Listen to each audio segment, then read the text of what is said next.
Everyone, और आज हम करेंगे electric field due to an electric dipole. एक इलेक्ट्रिक डायपोल के कारण हम इलेक्ट्रिक फील्ड की वैल्यू फाइंड आउट करेंगे।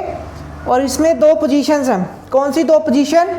एक तो अलोंग द हॉरिजॉन्टल एक्सिस अगर पॉइंट है उसको हम कहेंगे एक्सियल पॉइंट, और एक उसके सेंटर से 90 डिग्री पर उसके परपेंडिकुलर एक्सिस पे कोई पॉइंट है उसको हम कहेंगे इक्वेटोरियल पॉइंट। तो सबसे पहले हम अगर एक्सियल पॉइंट पे फाइंड आउट करेंगे इलेक्ट्रिक फील्ड की वैल्यू, तो उसके लिए हम इस पॉइंट को ले लेते हैं पॉइंट P। हम मान लेते हैं जो सेंटर है, सेंटर ऑफ डायपोल, उससे इसकी वैल्यू है R, और सेंटर से इस चार्ज की वैल्यू L और दूसरे चार्ज की भी वैल्यू L। तो ये हो गया हमारा डायपोल, जिसकी डायपोल मोमेंट कितनी हो गई? Q इंटू 2L इसकी डायपोल मोमेंट हो गई। इसके बाद हमें पता है, क्योंकि इलेक्ट्रिक फील्ड हमने निकालनी है पूरे डायपोल के कारण, हमें पता है by law of superposition of electric field, अगर दो या से ज़्यादा चार्जेस के लिए हमें किसी पॉइंट पे इलेक्ट्रिक फील्ड निकालनी है, तो हम हर एक चार्ज के लिए इंडिविजुअली इलेक्ट्रिक पॉइंट की वैल्यू निकाल लेंगे, फिर उनका वेक्टर सम कर देंगे, तो वो हो जाएगी हमारी रिजल्टेंट। तो पॉजिटिव चार्ज के लिए इलेक्ट्रिक फील्ड की डायरेक्शन कैसी है? इस तरह से, पॉजिटिव चार्ज की away from the positive charge outwards, और नेगेटिव चार्ज के लिए किस डायरेक्शन में है? इसके ऑपोजिट डायरेक्शन में। तो ये है E पॉजिटिव और ये है E नेगेटिव, क्योंकि पॉजिटिव चार्ज में से आउटवर्ड्स है और नेगेटिव चार्ज में से वो इनवर्ड है। तो ये हो गई पॉजिटिव के लिए और ये हो गई नेगेटिव चार्ज के लिए। अब E पॉजिटिव निकालेंगे। E पॉजिटिव की क्या value? 1/4 pi epsilon not Q upon distance कितना है? यहाँ से लेके पॉजिटिव चार्ज यहाँ से लेके यहाँ तक डिस्टेंस कितना है? तो यहाँ से लेके यहाँ तक R है, और हमें चाहिए यहाँ से लेके यहाँ तक R है, और हमें सिर्फ यहाँ से लेके यहाँ तक चाहिए। तो ये डिस्टेंस कितना होगा? ये पूरे में से यहाँ तक अगर L है तो R में से L माइनस कर देंगे, R माइनस L, और इसका स्क्वायर कर देंगे। ये E पॉजिटिव हो गई। E नेगेटिव की क्या value? 1/4 pi epsilon not Q upon, तो यहाँ से लेके यहाँ तक डिस्टेंस चाहिए, यहाँ से लेके यहाँ तक R है और यहाँ से L, और तो R प्लस L स्क्वायर्ड, ये क्या हो गई? E नेगेटिव के लिए इलेक्ट्रिक फील्ड। अब जो रिजल्टेंट इलेक्ट्रिक फील्ड है उसकी डायरेक्शन निकालनी है, तो E प्लस E माइनस, ये रिजल्टेंट निकालना है। तो हमें पता है लॉ ऑफ वेक्टर एडिशन से ये वैल्यू क्या निकलेगी? E plus square plus E minus square plus 2E plus minus cos theta. अब क्योंकि ये दोनों एंटी पैरेलल हैं, E प्लस और E माइनस एक दूसरे के एंटी पैरेलल है, इसका मतलब कोस थीटा कितना है? थीटा 180 है, और कोस थीटा कितना है? -1 है। क्योंकि कोस थीटा -1 है तो इसकी वैल्यू किसके इक्वल हो जाएगी? E plus square plus E minus square minus 2E1 E2 और अंडर रूट, और ये किसकी इक्वल है? E plus minus E minus A minus B whole squared, इसका अंडर रूट से अंडर कैंसिल हो जाएगा, ये होगा E plus minus E negative. तो ये वैल्यु हो जाएगी रिजल्टेंट इलेक्ट्रिक फील्ड की। अब इसकी वैल्यू निकालेंगे तो क्या हो जाएगा? Resultant electric field is equal to E plus E minus is equal to 1/4 pi epsilon Q upon 4 pi epsilon naught, और यहाँ पे आ जाएगा 1/R minus L whole square minus 1/R plus L whole square. इसके बाद हम क्या करेंगे? इसके बाद हम इसका एलसीएम लेंगे।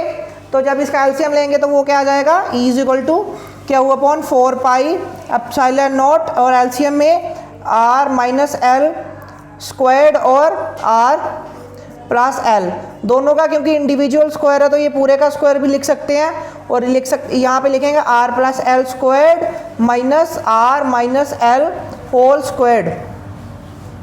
और इसको जब हम मैथमेटिकली इसको हम ओपन करेंगे तो यहाँ से क्या निकल आएगा? Q upon 4 pi epsilon not, यहाँ पे आ जाएगा ऊपर A square plus B square plus 2AB, और यहाँ पे आ जाएगा minus A square minus B square, minus minus plus हो जाएगा, और माइनस 2AB का यहाँ पे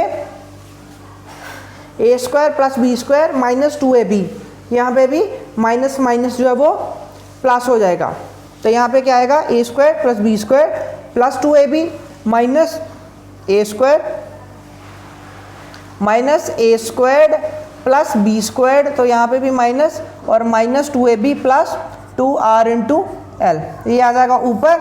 और डिनोमिनेटर में क्या आ जाएगा, a plus B into A minus B, A squared minus B squared और होल स्क्वायर्ड।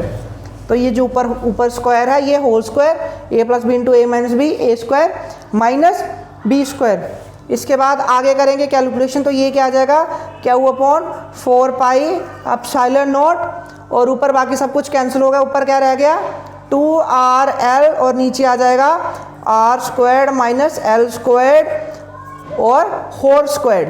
ये हमारी वैल्यू आ गई इलेक्ट्रिक फील्ड की, ये हमारी electric field due to dipole की वैल्यू आ गई। और इसमें सिर्फ एक चीज़ और हमें ऐड करनी है, क्या ऐड करनी है, हमें यह मानना है जो हमारा इलेक्ट्रिक, क्योंकि हमने क्या कहा था, इलेक्ट्रिक डायपोल क्या है, ऑपोजिटली चार्ज, ऑपोजिट चार्जेस है, एक दूसरे के बहुत पास हैं। वो कितने पास है, वो इतने पास है that L is very very small, L is very very small then R।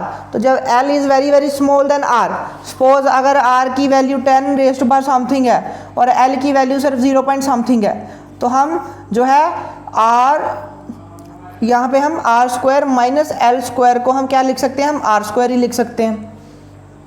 ठीक है, तो इसके बाद फिर हम क्या लिखेंगे यहाँ पे, इसके बाद हम यहाँ पे पुट कर देंगे, क्या पुट करेंगे, that L is very very less than R, तो E की वैल्यू क्या हो जाएगी, Q upon 4 by epsilon not 2RL upon R square का square R raise to power 4। तो यहाँ से आगे क्या आ जाएगा, यहाँ से आ जाएगा Q इंटू, यहाँ पे आ जाएगा Q इंटू 2QL 2L, तो Q इंटू 2L, और यहाँ पे 2 प्लस 2, यहाँ पे 4 आएगा, यहाँ पे 4 आएगा, यहाँ पे 2RL 2 इंटू 2RL, तो 2QL into 2 divide by R से R कैंसिल हो जाएगा, divide by 4 pi epsilon not, इसकी वैल्यू आ जाएगी। और हमें यह भी पता है कि P जो है वो Q इंटू 2L है, Q इंटू 2L तो जो है वो डायपोल की वैल्यू है, इसलिए हम यहाँ पे क्या लिख सकते हैं, electric field due to dipole is equal to इसको लिख सकते हैं 2p upon 4 pi epsilon upon 4 pi epsilon naught into r cube. ये क्या हो जाएगी हमारी value of electric field due to a electric dipole at axial position. तो इसके बाद हम करेंगे electric field at the equatorial, तो एक्सियल पोजीशन कवर्ड है, इसके बाद अब करेंगे electric field due to dipole at equatorial position. इसे अच्छे से नोट डाउन कर लें।